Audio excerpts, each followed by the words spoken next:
sur la Afrique du Sud. Nous avons Kinshasa. Non, donc il a fêté, donc il a pour la Salamsa, on a bêta concernant et tombé dans la date de 30 juin. D'abord, nous profitons de ça, tous mes compatriotes montés et puis nous souhaitons jour où il y a célébration et indépendance d'Abissou, il y a bien dans la paix, quand bien même les Sengoza peut-être partout, mais nous souhaitons de partout. Vraiment un jour heureux, il y a célébration à 30 juin, indépendance à Congo. Donc il était prévu que les autres ont un concert en Afrique du Sud, mais ce qui s'est passé, concert a reporté. Mais ils ont reporté. Le temps de fixer certaines choses. On a profité de la Afrique du Sud, et surtout Kaya Kaya Moucha, on a remarquable. Et moi, il remarquable. Donc là, ça a été fait dans Joseph Berthier. Il y a entre l'Afrique du Sud ou bien Bumbashi, toujours Joseph, Al Pacino, on a fait une beauté macassi. Le producteur est venu en Afrique du Sud. Quand Moussa qui il n'avait pas arrangé que Massolone qui n'était Nasuka. Pour éviter quoi que ça, les mecs qui a un rendez-vous manqué là. Si, ça a arrivé surtout pour qu'il n'était Nasuka. Il y a Nasuka, sauf que phénomène combattant, tout le monde a gossé le programme sans que Yangoya pour interférer quoi. Et pour aller tout à l'heure, il fallait que lobby de Moïse habite dans Bruxelles. J'espère vraiment qu'il habite qui. Mais avant concerné la vidéo, il ne faut pas bêta, donc ils ont un téléphone, réseau, mais le contexte musique donc, Moïse Mbi, il fallait bêta, donc souhaiter qu'ils aient bêta qui, j'espère qu'il y a bêta qui. Mais quand même, on a tiré quand même attention à Bandeko Bazola Nabiso, nous avons vu que Bandeko va combattant au Bazaki Wana, on a reconnu quand même leader Yakalaya Sode, qui est Bazaki Wana. Maman, nous avons bien, nous avons avant. Si vous avez besoin de la vidéo,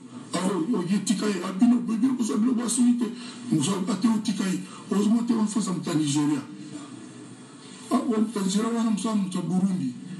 Donc, on va les Kabakota. On me pose une question. C'est-à-dire, pour bêta musique, pour corta musique, et ça contre-indiqué les lois Yahozala, la nationalité congolaise. Est-ce que Bissot va musique solution cause à la vanité, c'est-à-dire dans le sens mini. Bon, problème pour Bissot pour tous un collectif, tous un colocation, tu vas tout raisonner ensemble. Et c'est cause à la petite solution, Bissot tout le lobby, tout le monde va chanter congolais. Tout comme on va chanter bien Braza, Toya, Kenya, Tony. Le fait qu'il y a des assauts congolais, peut-être que cause à la réponse, c'est toujours bêta. Je ne sais pas, la raisonnement, on a eu qu'il est là. Parce que maman, on a dit, ah, non, boutique, bateau basé dans la suite, bateau batali, Niawana, passe Bali, Baïma Gamuna Loba. Alors, on fait un bateau Nigeria, dans Tikaï, ah, ouais, on a un Burundi, il y a Kenya.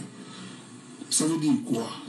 Ça veut dire que, et puis même, et là, comment parler, au début de ce festival, c'est Bagé ça dit, bazo le bateau, bateau même sous ma bête à la banque, tu es producteur, on a bateau bête à la banque, mais moi, c'est mieux à bête.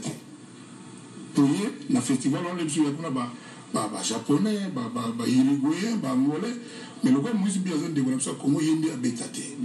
Et lui, il a nini. Et puis, maman, il est là. Moi, on a poto. Le dimanche, il y a absolument partout, au Yébi. Parce qu'on va dire, Kofi, comment on va concert, Futaka, tout ça, Fali, tout ça, Zaiko, Bayaka. Et on va dire, Betaka. Tant qu'on dit, on va dire, par Batouana, Kolo Zaka Negezali. C'est-à-dire, ceux qui, Bisso, on va coller, on va dire, on a Bisso. Tu veux que tu aies bêta, on va dire, on a Bisso. Mais on dit, tu as bêta, Kolo Salani. Ni nous obéba, Tony nous a la régler, pour Bisso, tu as mis, on va dire, on a Bisso. Ils ont débat mon mais quand même, moi j'ai bon espoir, ils ont dit qu'on là. Mais l'eau, ils ont dit, na likanisi na ngezali essentiel. Jour où biso ba musique tu vas comprendre que tout ça peut bloc. La bande à début de la fin parce que trop c'est trop. Au-delà de ça, la musique est le coup Congo. On a Nigeria à l'écart, on a Burundi à l'écart, comment l'écart. Est-ce que toujours le coup Congo les autres 59e année bana toujours indépendance. Est-ce que indépendance est biso biso mon côté ba congolais ni tout ça ko spolier yango, tout ça ko aliéner yango, tout ça ko nyatango na makolo. Et nous ko loba nini. Toujours est-il que nous avons dit depuis Kala, la revendication de la négociation de la bande et ça qui est bien. Et ça qui est bien sûr, qui va bien, au moins qui base la raison, que le peuple a souffert, que Boé, que Boé, qui est bien. Mais ceux qui bouquent émissaires et comiques à musiciens, alors que Bateau Balam et la politicien Bazali, le docteur Nabango va sonner à Bango Bazali, Bafoka va défendre Bango Bazali, Bassi va l'ignorer à Bango Bazali, Bateau va servir à Bango Bilan Bazali, car la musicien, et comme il y a moins les Camerounais sous.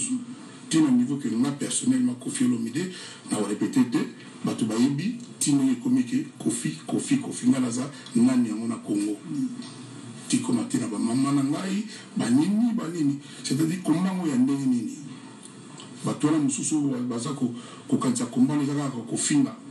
Kofinga baninga kolobama be pona nga bazo bebisa idéal ya ba combattant, c'est-à-dire eloko ba bandaki nango ngala na besoin te na yana makasi na tia pancarte na ngana beta pe na osanga na bandeko nanga ba collègue so ba yokanga to sala mona bongote na makasi. Il faut que kinyeza na katia mitema nyonso ya congolais tout bandeko na so ba combattant un jour il faut ba vendre la bataille que après tout ça sert à quoi?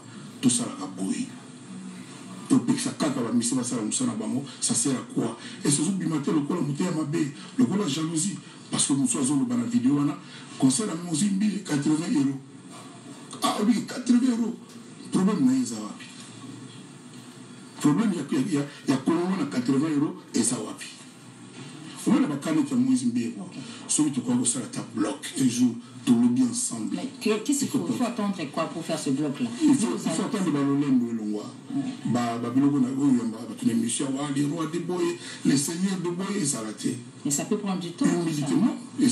Initiative. Mais au moins ici, c'est-à-dire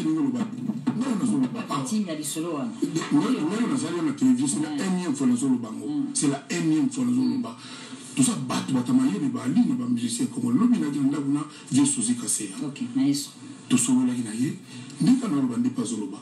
C'est-à-dire à part concurrence loyale où il y a des musiciens il y a moyen sans que tous aient un quota, sans que tous aient un copinage, n'a pas familiarité qui tout le monde faut ensemble tout le temps tout le monde ça tout pour tout régler on a biso ensemble tout le monde que tout le monde pas président tout le monde tous ensemble. Oui.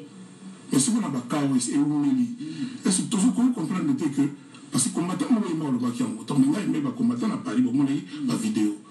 Alors bakian d'abord on a pété, il a raison. Tout on a pété, les années excès d'ego, l'olendo mogoboye, ni mon nom de manzer mon aïe, ça dit il y a moyen que on dit on a défaut naïe pour nous tasser défaut à zater. Il y a moyen moi comme moi il m'a dit au collègue dans ça va défaut mais nation n'a permis total utile pour la culture du Congo. Ce n'est pas le cas aujourd'hui et c'est malheureux. Mais tous il y en a une salle Cameroun. Kofi la émission. Kofi la émission. Depuis ça date, beaucoup de temps. Depuis ça date, depuis ce lieu. Mercredi. Ma mère est musicienne. Tu et ça, il y a un moment de musicien, on va battre. Faut ça me soit erranda ou tout. À tous les amis, on lit la téméto et au moins, il y a souvent ça m'a cambié, ça m'a cambié à Congo. Oui, à Congo. Au moins, tu sais, tu vois tout ce cas. Alors, Soukaka, comme toi, tu es sérieux, Soukaka, la dérision. C'est-à-dire, il y a des choses-là où il faut tous en bras le corps, et tous en sérieusement. C'est-à-dire il y a vraiment moyen pour s'en sortir. Pour la première fois, on a confié le milieu. D'ailleurs, le banal comme on est normal, on a commis une musique religieuse. Pour la première fois, c'est-à-dire qu'il y a un argument combattant à Obimisa. Parce que Finga, Mais déviation, où tu vois, puis Kofi, tu as passé pratiquement 3 mois à la poteau. Après un séjour déviation, pour lui au départ, l'aspiration on est noble. Mais déviation et continuez le connaître. Parce que pourquoi on s'attaque seulement à vous, les musiciens, alors que nous, lobby, cuisinier, avocat, tout suspect, pourquoi seulement vous? Quelle est la gangrène? Moi, prétexte, c'est que non, et béba, que quoi la musique, et tu la musique, le quoi, yombo, mon kobo, et que ça. Et quand vous allez me tromper, et que vous allez train de vie à un musicien congolais, c'est-à-dire vu na biso peut-être que ça va ton soulem sous passi parce que moi il y a bien la jalousie ça un système humain et j'ai le mot il y a quand même moko on a pas passé un procès pendant des années à la sa voiture à ça la boy dans la sa voiture de nous avons voiture maintenant na tomo so na suko na démarrer on a bimi suko yondo hotalanga na voiture nanga et comme qui ngana zo la sa voiture le motoko la fali azali musicien Kofi Olomide akoma patron akoma lelo champion de musique en Afrique nous tout respecté respectable on yi nayi ponani ya beta ayembra président Mogo Azata net yi bali ki na sona wana bazali bele et tout même bateau to yembra ki za ba we raba nani ba mama chala bafuta biso mbongo poto yembati esa musala na biso bateau to ko beta ba mariage OK ndenge toyebaka moto azobala aboma bato boye azalaka boye asa toyeba ndenge tosala prestation de service so ozali bongo te mwi bato epa babalaka na basali na bango baolinga te moto wana asalaka na uganda baolinga baya wana te vi na biso moto parfait aza te moto ya parfait aza te lelo ezosa ondire bato ya parfait na congo comme na bango bacombattant bango bayebi tout bango ka bana raison oyoka ono banziko na bino wana ezobebisa bana biso bapemi siko mizika moïse mbili ebebisa bana na nini moïse mbili sincèrement naza parmi bato oyo mpenza nakokoloba ke depuis quelques années star ya solo kongo ebimisi ezali wana mpo na nga betaka kaka miziki siko banzembo na ye nga nayoka ti lelo ekobebisa mwana ya mutu na nini oyo bakenda devant ça baboya ya beta etc et puis soko olingi miziki ya mutu te mpo ebebisaka bana na yo kokina miziki te koyoka mo mpe te mokolo kobala benga basoda batambolaka kotia miziki te to mokomona na oza diplôme to na anniversaire na yo ezali mawa moi encore une fois je le dis ici clairement je respecte combat ya bandeko na biso wana je respecte parce que au début ntango ebandaki nga na bandoka makambo ya solo ya vrai na makambo na bango mais lelo ti okoma kosemprendre na mama ya Kofi Olomide ata kutu Kofi yango bon nayebenga nde bolobaka Kofi boy mais Kofi nasala malamu ebele te et puis de toutes les façons Kofi vous doit quoi à travers Kofi, les autres musiciens, ils vous doivent quoi? Basalibino nini. Musiciens, akena na beni na Uganda kuna boma mutu. To asimela isoda mo munduki. Musiciens nini. Comme nous toko benga action, ngana otana honneur ya Congo. Ngani ngaza boyego na utuko la ça. Sans que nous beta na France na Paris na zaka Kofi. So na lobby ya zaka boy. Ezako na boyité. Na clip obana mona na bili ba film mususu bato ba la ngaba ba filma pour la sens wana ça veut dire que le banda ça ata playback te na kena na poto na salle bato to ba mona na tina na luba ezalité pour vous dire quoi pour vous dire que na ko kipe ko vana nanga biso pour la musique to ko vana na biso to beta quand to beta to vivre pekaka mais tout la culture et honneur dignité en Mogola parce que ce qui se passe aujourd'hui, dignité à Congo, ils ont bafoué, ils ont le 30 juin, j'ai mal au cœur de devoir le dire. Pour le reste, nous avons la positif, les gens de Banda, les 6, c'est-à-dire Eubimate. Les gens de Légende. Ah, légende. Oui, Ego Banda, les 6. Ego Banda, les 6. Et nous, c'est-à-dire premier,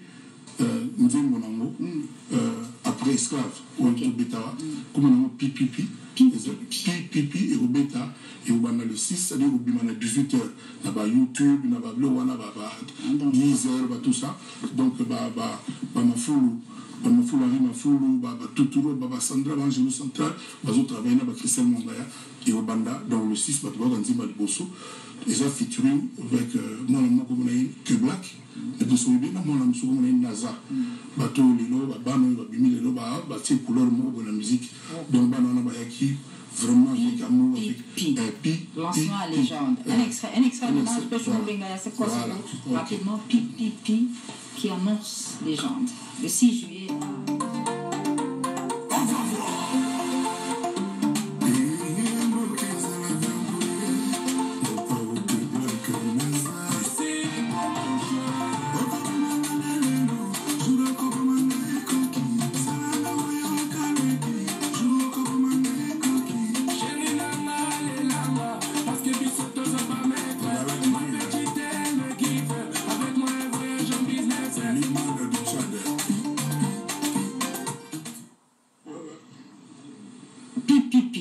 Le 6 juillet à 18h. À 18h, il y a un bimi donc Batouba c'est les Souka, les gens décident. Celui qui me tient sur la studio. Et Souka, il y a son tour, il y a solo lit. Comme Bissou Motobé, tu regardes mon solo, on a dit. Motobé, tu as dit, anniversaire le 13 juillet. Mais le 13 juillet, partout dans qui ils ont occupé pas samedi. Batouba au Bala. Il y a un autre le 12. Le 12 juillet, Narutana. Mais. Si on a côté hôpital, mais si on a côté hôpital, on a rendez-vous à l'hôpital. Non, rendez-vous, on a fait 3-4 jours. La photo, toi. Et vous allez t'aligner. On est déjà sérieux. Bien sérieux. Mais on retourne dans la photo, toi, vous avez dit, ah bon, franco-congolais qui est patati patati. Merci pour ce plaidoyer.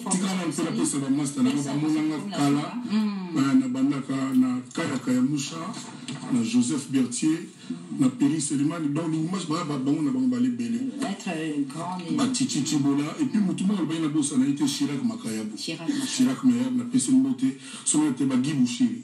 Guy Bouchiri, il y a Jacques, comment voit donc millionnaire à Nero, na Braza Igolondele, et puis il a fait sa félicitation à Kassi. La jeune mariée Mogabali Mikolo, il y a Balagi mercredi, comme on a eu Vincent Gomez. Moi, on a mis Nangaï à l'université de Bordeaux. Donc, mon ami Alexis Vincent Gomez n'a pas signé. Tes pronostics pour la Leopard, de donner à son pour la Leopard. Vincent n'a pas sa félicitation. C'est le jeune marié le plus beau, le plus sage. Il y a le bilan Nangaï Boye. Ce qui est aux alliés, solidarité. Si on n'est pas solidaire, comment on est comme solitaire? C'est-à-dire comment le là ezanga et là il faut biso surtout biso la musique tous solidaire occasion de venir au Luxembourg et on a bossé on est arrivé à la fin. C'est la fin de cette émission. Merci à